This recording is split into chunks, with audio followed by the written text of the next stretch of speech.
Hi everybody, I'm Bree the Plant Lady, and today I am continuing my weekly garden tour into the woodland, which up until a few weeks ago was a legit swamp. Now it's dry, dry, dry. Fingers crossed we're gonna get some rain. Let me turn the camera around so that we can go on a tour together. Oh, that's thunder, everybody. Well, obviously this must be an exceptionally wet spot because that hydrangea has not skipped a beat. It looks awesome. Of course, camellias are much more drought tolerant. They all look great. You can see though that metasequoia is quite wilty, but what's really wilty is this Edgeworthia.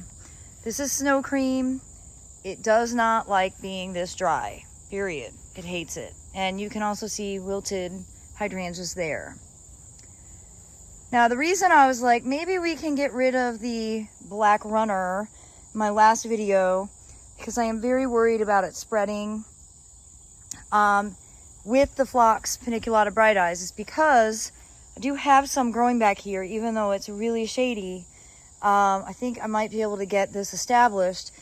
Basically, I just have a lot of work to do, pulling out all of the existing colocasia that's here, throwing it in the garbage, not putting it into a compost pile where it can root in and reestablish itself, which is exactly how it made its way here. Now, as we come in, oh dear, I'm walking through spider webs. We have unleashed a whole new realm of weed seeds as a result of clearing. So you can see all the pokeweed that just germinated. I haven't weeded here. I have weeded over here, and I need to do some more weeding. Before we establish any other beds, we've decided we need to go ahead and get a whole bunch of rock delivered, because I think this is going to be our best bet for getting the bed lines established and really direct the flow of water. We're thinking about making a bed kind of as an island here with that poplar. And I would like to do that because we have more plants that would really thrive here. Actually, I have a lot of plants that are planted in the native borders next door in way too much sun. It's way too dry, and I need to go ahead and pull them out, put them back here where they actually belong. But that is a conversation for another video because I'm really beating myself up about some of my plant choices. So I knew better, but I took the easy route, finding the stuff that was available, and it's just really not suited for full sun. Now, it's dry back here. You can see the azaleas are wilting, and it's not great. Hopefully we will get some rain. And we've done some more work while it's been dry to try and really establish the best flow of water.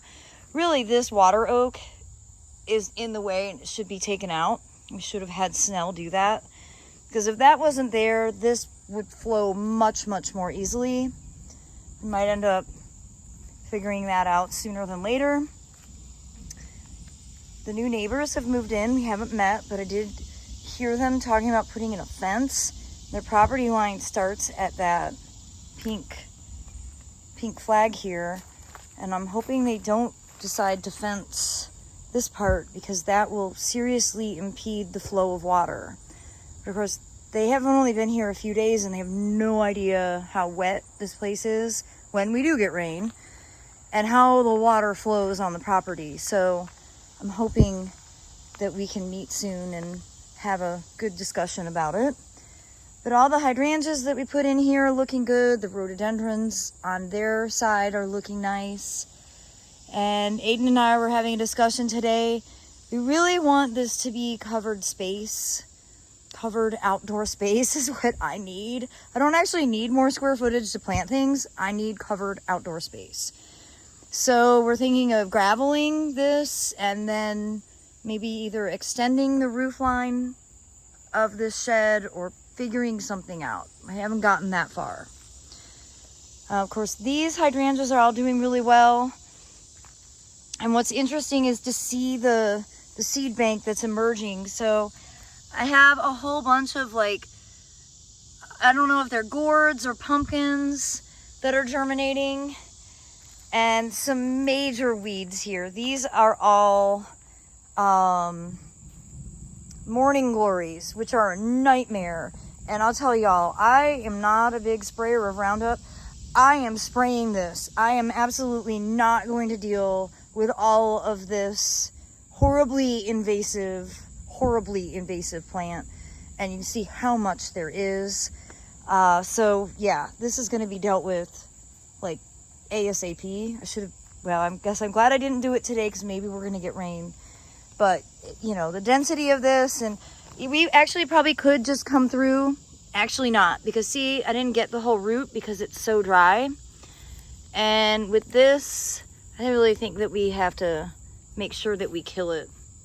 I'm sure there's like 10 years worth of seed just waiting to start to grow here. But I do not want this to get established. This is like one of my worst nightmares.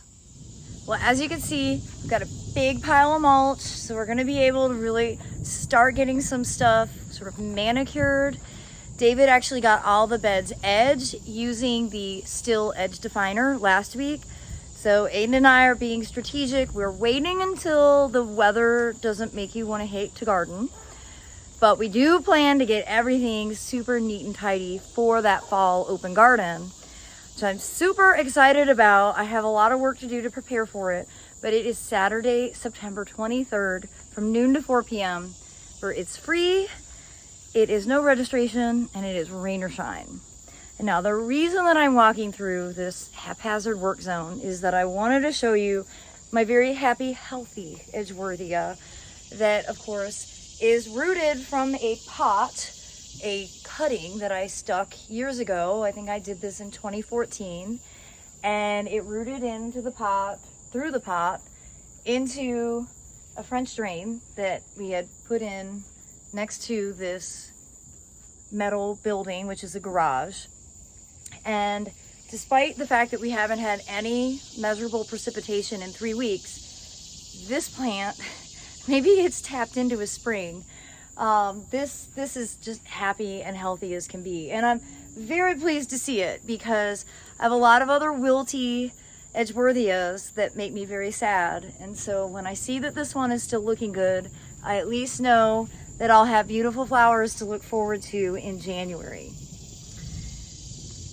Well, I hope that this quick woodland tour will serve as inspiration. I do hope that you'll plan to come out for the fall open garden and see all of this for yourself. And I look forward to sharing another update with you tomorrow. Thanks for watching, everybody.